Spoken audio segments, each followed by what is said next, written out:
Market లో invest చేసి మీ డబ్బులు డబుల్ చేసుకోవాలనుకుంటున్నారా? సుందరరామిరెడ్డి గారి లైవ్ సెమినార్ కి అటెండ్ అవ్వండి.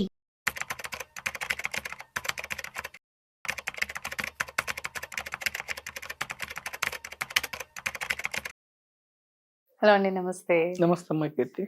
సార్, ఇందాక మనం మాట్లాడినప్పుడు మీరు అన్నారు ఇన్వెస్ట్మెంట్ చేసేటప్పుడు మనకి ఓనర్షిప్ అదే డెబ్ట్ ఫండ్స్ కంటే కూడా ఈక్విటీ మార్కెట్ అయితే బెటర్, మనకు ఓనర్షిప్ ఉంటుంది దాంట్లో అని చెప్పి.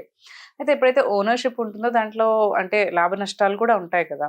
లైక్ అంటే కొంతమంది అంటారు రిస్క్ అని, కొంతమంది ఏంటి గ్యాంబ్లింగ్స్ అంటుంటారు, లాస్ వల్ల చాలా మంది సూసైడ్స్ చేసుకున్నారు, లాసెస్ ఎక్కువగా చూస్తారు, అదంతా లైక్ డిపెండ్స్ మార్కెట్ మీద అని అంటూ ఉంటారు. అసలు అంటే దాంట్లో ప్రోస్ అండ్ కాన్స్ మనకి ఏం ఉంటాయి అంటారు అసలు? యాక్చువల్లీ చూడమ్మా, ఫస్ట్ ప్రోస్ చెబుతాను, తర్వాత కాన్స్. అంటే ఫస్ట్ ఈక్విటీలోకి వస్తే మీకు లాభాలు ఏంటి, తర్వాత నష్టాలు ఏమిటి. ఇప్పుడు మనం ఇందాక ఏమన్నామమ్మా, ఏ కంపెనీ అయినా డబ్బు సమీకరించుకోవాలంటే ఈక్విటీ ద్వారా తీసుకుంటారు లేదా డెట్.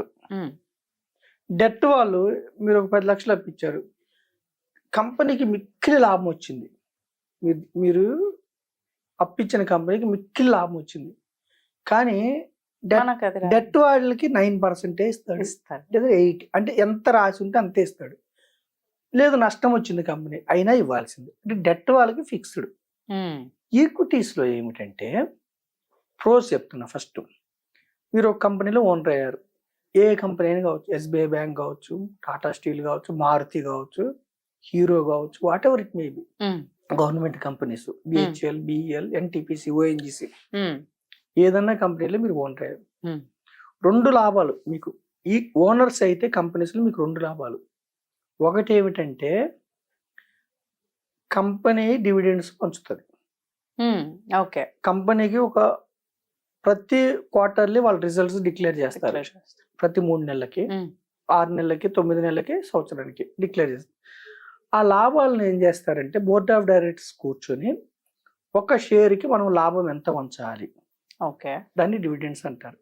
అయితే మోస్ట్లీ డివిడెండ్స్ ఏ కంపెనీస్ ఇస్తాయి అంటే పెద్ద కంపెనీస్ ఇస్తాయి. మనం స్టాక్ మార్కెట్లో 4,000 నుంచి 5,000 కంపెనీస్ ఉంటే పెద్ద కంపెనీస్ డివిడెండ్స్ ఇస్తాయి. మళ్ళీ డివిడెండ్స్ ఇచ్చే దాంట్లో కూడా 2 రకాలు ఉంటాయి. కొన్ని కంపెనీస్ ఏమో డివిడెండ్స్ ఇస్తాయి ఎప్పటికప్పుడు, కొన్ని కంపెనీస్ ఆ లాభాలను అట్టి పెడతాయి, అట్టి పెట్టి ఎక్స్పాండ్ చేస్తూ ఉంటారు బిజినెస్. డివిడెండ్స్ ఇచ్చే కంపెనీ షేర్ వాల్యూ ఎక్కువ పెరగకుండా ఉంటుంది, డివిడెండ్స్ ఇవ్వకుండా అట్టి పెట్టి ఎక్స్పాండ్ చేస్తున్నప్పుడు ఇంకా లాభాలు పెరుగుతాయి కదా, ఆ షేర్ వాల్యూ పెరుగుతుంది. ఓకే, అయితే ఈ ఈక్విటీ మీరు తీసుకుంటే మీకు లాభం ఏమిటంటే ఫస్ట్ డివిడెండ్స్ అంటే మీ అకౌంట్లోకి వచ్చేస్తాయి డైరెక్ట్గా. మీరు ఒక కంపెనీ స్టాక్ కొన్నారు, ఒక స్టాక్కి 10 రూపాయలు ఉంటే 10 రూపాయలు మీకు అకౌంట్, 1 రూపాయి అయినా వచ్చేస్తుంది, 10 రూపాయలైనా వచ్చేస్తుంది, అకౌంట్లో క్రెడిట్ చేస్తారు. రెండవ లాభం ఏంటంటే ఈక్విటీస్లో మీరు ఉన్నప్పుడు, ఓనర్షిప్లో ఉన్నప్పుడు క్యాపిటల్ అప్రిసియేషన్. అంటే మీరు 1,00,000 రూపాయలు పెట్టి కొన్ని షేర్లు కొన్నారమ్మా, ఐపీఓలో కావచ్చు, సెకండరీ మార్కెట్లో కావచ్చు. ఎప్పుడు కూడా షేర్ వాల్యూ తుమ్మినా తగ్గినా పెరుగుతుంది తగ్గుతుంది, అది షార్ట్ పీరియడే. ట్రంప్ డెసిషన్ తీసుకున్నాడు, అప్పుడు తగ్గింది కొద్ది కాలమే, 3 months 6 months, మళ్ళీ ఇప్పుడు రేజ్ అవుతుంది. మొన్న ఉగ్రవాదులు మన దేశం మీద ఏదో కొన్ని అనిశ్చితి చేశారు, మనం వాళ్ళని రెస్పాండ్ అయ్యాం. యుద్ధం భయము కొంతకాలం. కరెక్ట్. ప్రపంచ దేశాల్లో ప్రపంచ స్టాక్ మార్కెట్స్ 2 ప్రపంచ యుద్ధాలు చూసాయి. మన దేశం కానీ ప్రపంచ దేశం కోవిడ్ని చూసింది, 2008లో గ్లోబల్ క్రైసిస్ చూసింది. ఎన్ని చూసినా అసలు కంపెనీస్ అంటే ఏంటంటే మన ఎకానమీ. ఇప్పుడు మన top most 4 government banks, top most 4 private banks చూసాం. ఈ బ్యాంక్స్ లేని భారతదేశాన్ని మీరు ఊహిస్తారా? SBI, Union bank, Canara bank, PNB, HDFC, ICICI, Axis, Kotak. అసలు ఈ బ్యాంక్స్ లేకపోతే మన దేశంలో బ్యాంకింగ్ వ్యవస్థ ముందుకెళ్తుందా? టాప్ మోస్ట్ స్టీల్ కంపెనీస్ లేని భారతదేశం ఉంటుందా? డాక్టర్ రెడ్డీస్ కానీ, కిమ్స్ కానీ, అంటే టాప్ మోస్ట్ కంపెనీస్ మన భారతదేశంలో దివాలా తీస్తే మన ఎకానమీ ముందుకెళ్తుందా? వెళ్ళదు. అంటే ఈక్విటీస్లో మీరు డబ్బులు పెడితే ఎకానమీ ముందుకెళ్తే మీ డబ్బు క్యాపిటల్ అప్రిసియేషన్ పెరుగుతుంది. అంటే మీరు పెట్టిన స్టాక్స్, అంటే మీరు ఎలా పెట్టాలి స్టాక్స్ అంటే ఎకానమీలో టాప్ మోస్ట్ పర్ఫార్మెన్స్ ఏం చేస్తున్నాయి, అయితే టాప్ మోస్ట్ పెర్ఫార్మెన్స్ చేసే కంపెనీస్లో ఆల్రెడీ అవి గ్రో అయి ఉంటాయి కాబట్టి మీకు గ్రోత్ కొంచెం తక్కువ ఉండొచ్చు.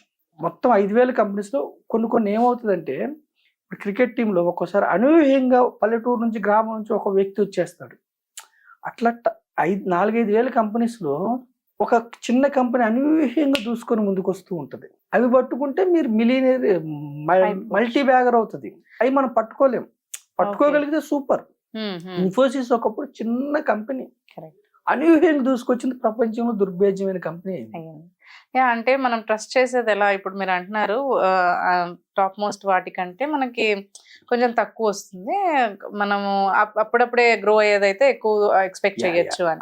అదే అయితే మనకి అది ఒకవేళ స్టార్టర్ కాబట్టి మనం ఎట్లా ట్రస్ట్ చేయొచ్చు అని దాన్ని. కరెక్ట్ అమ్మా. అందుకనే మనం కనిపెట్టాలంటే చాలా పారామీటర్స్ ఉంటాయి, చూడాలి. ఓకే, చాలా పారామీటర్స్ చూసుకోవాలి. అంత ఈజీ ఏం కాదు మనం మల్టీ బ్యాగర్స్ కనిపెట్టడం. ఓకేనమ్మా. అందుకనే సేఫ్.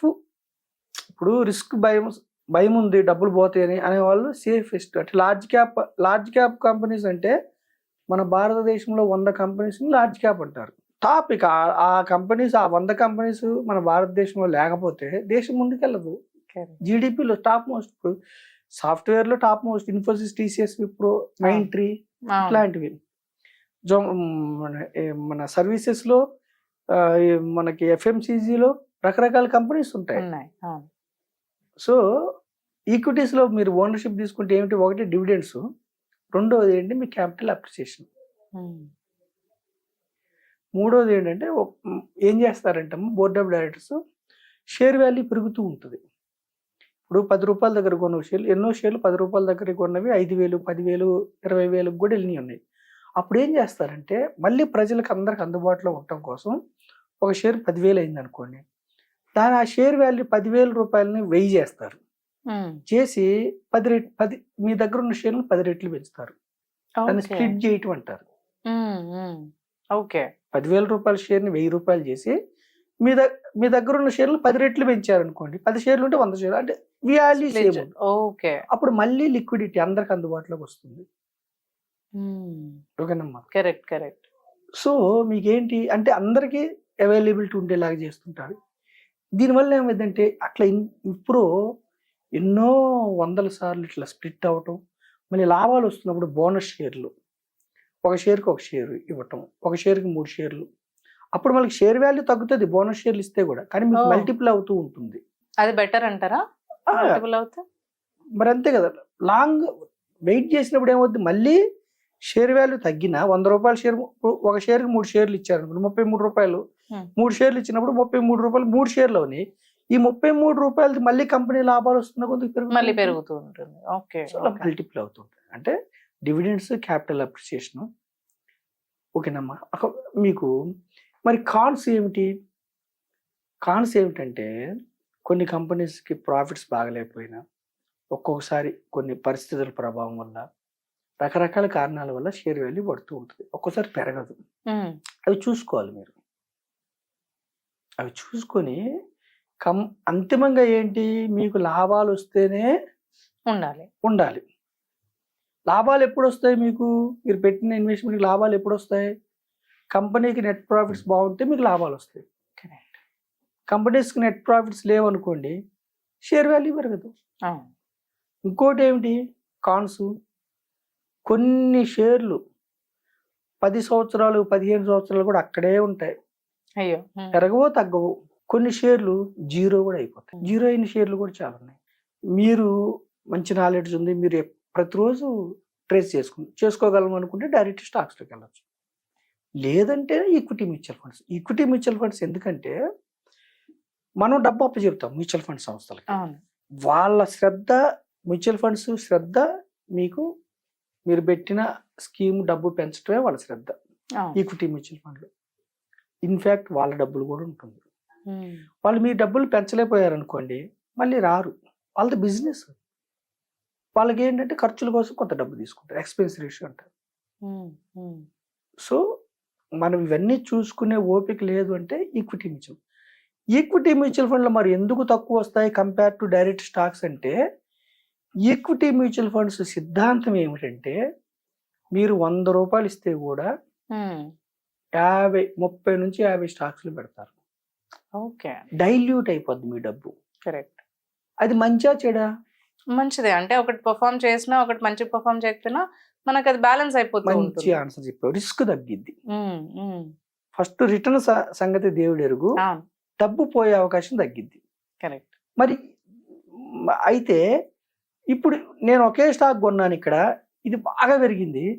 ఆ స్టాక్ ఇక్కడ కూడా ఉంది మ్యూచువల్ ఫండ్లో, కానీ వీళ్ళు 10% పెడతారు, అందులో 5% పెడతారు. కాబట్టి ఇక్కడ మిస్ అవుతుంది. మిస్ అంటే డైరెక్ట్ స్టాక్స్ కొంటే రిస్క్ ఎక్కువ ఉంటుంది, రివార్డ్ Returns కూడా ఎక్కువ ఎక్కువ వచ్చే అవకాశం ఉంది మీరు పెట్టిన స్టాక్ కరెక్ట్ అయితే. ఈక్విటీ మ్యూచువల్ ఫండ్స్లో ఏమిటంటే మీరు ఒకటే స్టాక్ కొంటే కాన్సన్ట్రేషన్ కాబట్టి మీకు ఎక్కువ ఉంటుంది. ఇక్కడ అట్లా ఉండదు. రిటర్న్ ఒక 10%, 12% హిస్టారికల్ గా 10 to రిస్క్ 12. మల్టిపుల్ అయినప్పుడు రివార్డ్ కూడా మల్టిపుల్ అయితే అవుతుంది. ఇక్కడ సిద్ధాంతం ఏమిటంటే మీలాంటి కామన్ మ్యాన్, మధ్యతరగతి వారు, మనలాంటి వారు కామన్ మ్యాన్ నష్టపోకుండా తగ్గటం కోసం, రిస్క్ తగ్గటం కోసం డైవర్సిఫైడ్ ఈక్విటీ మ్యూచువల్ ఫండ్లు ఏం చేస్తారంటే 50 స్టాక్స్లో పెడతారు సుమారుగా. 50 కొన్ని 100 స్టాక్స్ కూడా పెడతారు. 30, 40, 50 తర్వాత ఒక సెక్టర్ డైవర్సిఫైడ్ అంటే ఒక సెక్టర్. ఇప్పుడు ఒక ఫార్మాలే తీసుకుందాం అనుకోండి అమ్మా, అది ఒక్కోసారి కొన్ని సందర్భాల్లో మాత్రమే పెర్ఫామ్ చేయొచ్చు, కొన్ని సందర్భాల్లో ఎక్కువ చేసి కొందాం. బ్యాంకింగ్ తీసుకుందాం అనుకోండి అమ్మా, కొన్ని సందర్భాల్లో చేయొచ్చు. ఎఫ్ఎంసీజీ అట్లా ఒకే సెక్టార్ కాకుండా వీళ్ళు ఏం చేస్తారంటే డైవర్సిఫైడ్లో 15 సెక్టార్స్. అదే మీరు ఇష్టపడి ఒకే సెక్టార్లో కూడా మీరు పెట్టవచ్చు. సో ఈ ఈక్విటీ మ్యూచువల్ ఫండ్లో ఏమైందంటే మీకు రిస్క్ తగ్గింది. అంటే ఈక్విటీస్లో ఏమిటంటే ప్రోస్ ఏమిటంటే మీకు మిక్కిలి లాభం వచ్చే అవకాశం ఉంది, కాన్స్ ఏమిటంటే మీకు డబ్బులు పోయే అవకాశం ఉంది. కాన్స్ అందుకే ప్రజలు ఏం చేస్తారంటే స్టాక్ మార్కెట్ని అంటే భయపడుతూ ఉంటారు. అలాంటి వారి కోసం ఏమిటంటే ఈక్విటీ మ్యూచువల్ ఫండ్లో మిక్కిలి డబ్బు రాదు, జీరో కాదు డైవర్సిఫైడ్ ఈక్విటీ మ్యూచువల్ ఫండ్. కానీ మీకు ఏమిటంటే హిస్టారికల్ ఏమిటంటే more than 5 years, more than 10 years, more than 15, more than 20 years ఉంటే ఒక 12%తో అస్యూమ్ చేయొచ్చు వస్తే. ఎలా చెప్తున్నామంటే సెన్సెక్స్ నిఫ్టీలో, సెన్సెక్స్ అంటే టాప్ మోస్ట్ 30 కంపెనీస్ సెన్సెక్స్ అంటారు, నిఫ్టీ అంటే టాప్ మోస్ట్. ఎన్ని ఒడిదుడుకులు వచ్చినా 12 to 15% రిటర్న్స్ సెన్సెక్స్ నిఫ్టీలో మన భారతదేశంలో వచ్చినాయి. ఇవి నిఫ్టీ 500లో కూడా వచ్చినాయి. Nifty 500 top most 500 companies. Okay. Okay. ఈ నిఫ్టీ 500 కంపెనీస్ లేకపోతే దేశం 93% మార్కెట్ క్యాపిటలైజేషన్ నిఫ్టీ 500. ఓకేనా? ప్రతి ఇప్పుడు వాటర్ బాటిల్ దగ్గర నుంచి మన ఇంట్లో డైనింగ్ టేబుల్ ప్రతి వస్తువు ప్రతిదీ కంపెనీస్ తయారు చేసినవి. ఆ కంపెనీస్ లో మనం ఓనర్ తీసుకోమని చెప్తున్నాం ఈక్విటీస్ ద్వారా మనం పేద ప్రజలకి. సో ఇట్లా డైరెక్ట్ గా డబ్బులు పోవద్దు అనుకుంటే మ్యూచువల్ ఫండ్స్ ద్వారా తీసుకుంటే, అయితే ఇక్కడ కూడా ఏమిటంటే షార్ట్ పీరియడ్ లో రిస్క్ ఉంటుంది. అంటే రిస్క్ అంటే ఇక్కడ 100 రూపాయలు జీరో కాదు, ఇక్కడ డైరెక్ట్ ఇండైరెక్ట్ తీసుకుంటే ఒక 90 రూపాయలు అవుతుంది, 80 అవుతుంది, 100 పెరిగింది. అయితే లాంగర్ పీరియడ్లో మీకు పెరిగినప్పుడు బాగా పెరుగుతుంది. లాంగర్ పీరియడ్లో ఏమిటంటే ఒక 10 to 12, 13% వచ్చే అవకాశం ఉంది. అంటే జనరల్గా ఈక్విటీ రిటర్న్స్ ఏమిటంటే జీడిపి 6.3%తో మన జీడిపి గ్రో అవుతుంది. ఇన్ఫ్లేషన్ ఒక 4 to 5, 6% ఉంటుంది. ఆ రెండు కలిపితే ఎంతో అంత ఈక్విటీ రిటర్న్స్ వస్తాయి. సో మీకు బ్యాంకు ఎఫ్డి కంటే, సుకన్య సమృద్ధి కంటే, పిఎఫ్ కంటే, గోల్డ్ ఈ సంవత్సరం బాగా పెరిగింది, ఒక్కోసారి బాగా పెరుగుతుంది. కానీ హిస్టారికల్ గా చూస్తే గోల్డ్ 9 to 9.5. వీటిలన్నిటికంటే కూడా ఈక్విటీస్ గత 50 ఏళ్ళ నుంచి 45 ఏళ్ళ నుంచి బీట్ చేసే రిటర్న్స్.